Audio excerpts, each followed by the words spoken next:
Today we're going to do some flux core welding on a 3G plate.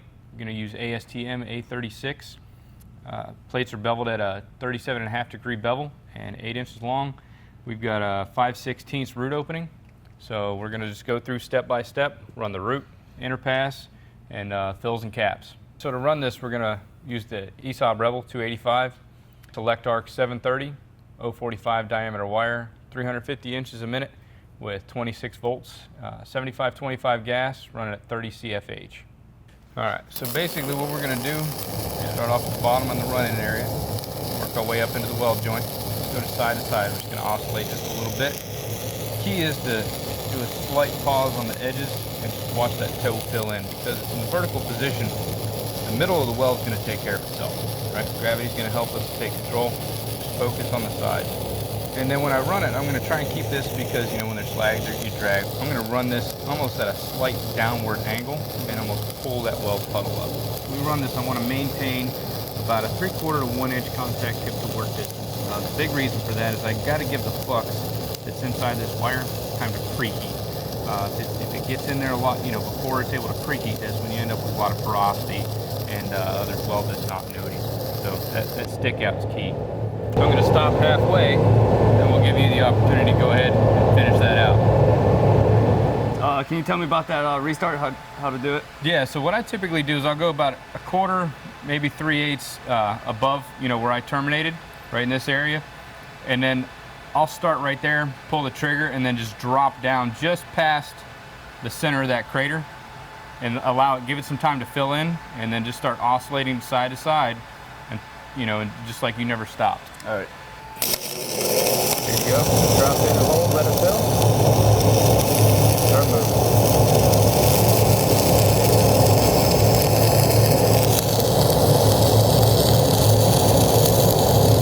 Remember that contact tip to work distance. 3/4 to 1 inch? Yes, sir.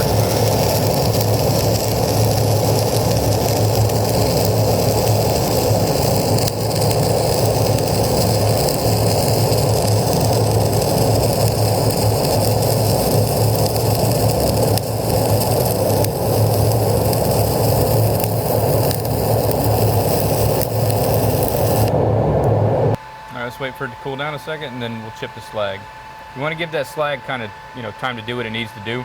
Its job is to protect the weld from the outside elements. Well, if we take it off too soon, that weld's still hot and it wants to pull impurities into it. So we let that slag sit on there until it cools down, and then we'll take it off, and then we can run our next pass. Gotcha. Just rake it. It should slide right off.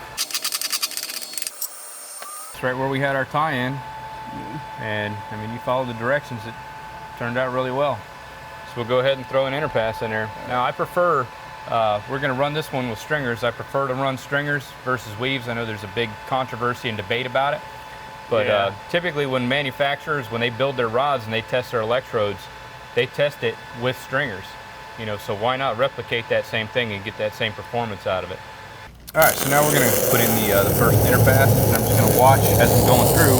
I don't want to run too far up onto the sidewall, so I'm going to use the toe of this root weld as kind of the center point for my next weld. So as I'm watching, I'm just making sure that weld is actually staying in the center of that toe. So I got equal amounts of weld on the left hand and the right hand side of the toe.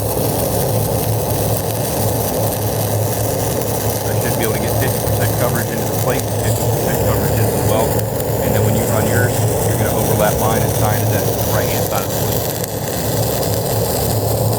Light oscillation, manipulate that puddle, get it to do what I need it to do, move to where I want it.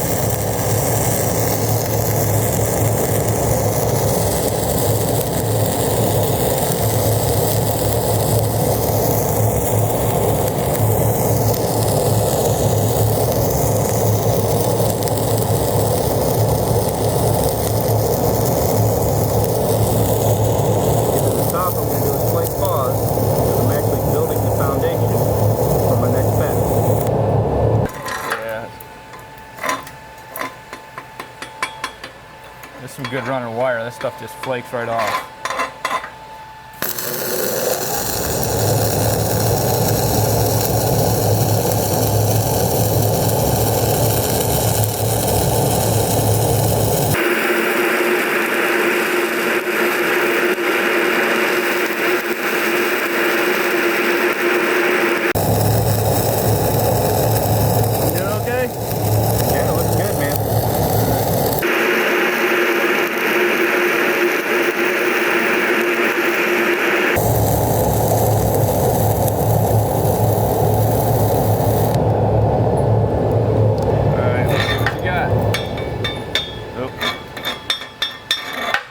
looks like we probably put one more set of fill passes in there before we start working on the cap. Ideally, I'd like to stay about a 1/16 below the edge of that plate. Yeah. That way when I go to put my final cap on there, I can get a nice tie-in. All right.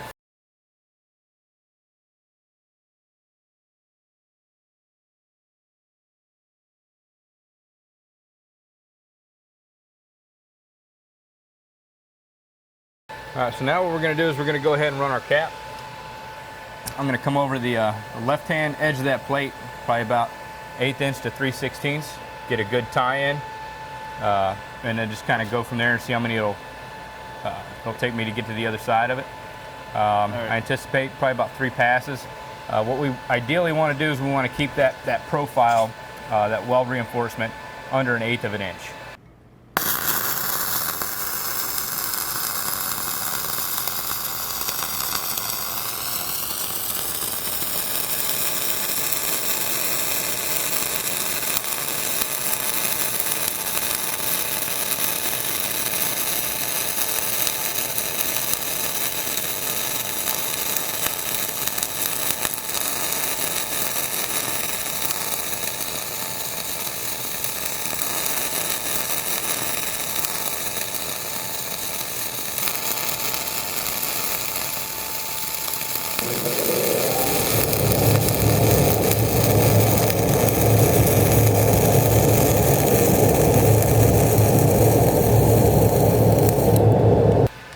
All right, so now this next one, you're gonna tie in just like we tied in before.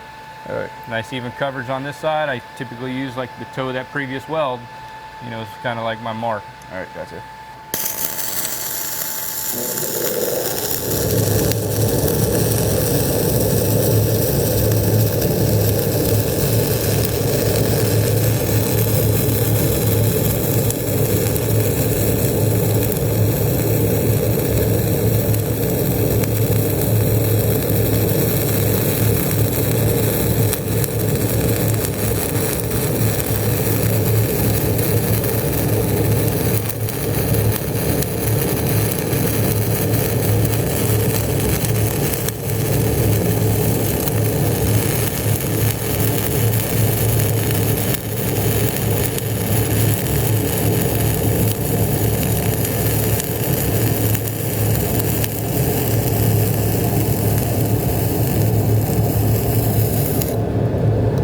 All right, so on the last pass, you want to make sure not only do you tie into your previous weld, you also want to tie into the right-hand side of the plate now. And this should basically finish it off. And that'll also help you keep that same height profile for your weld reinforcement. All right.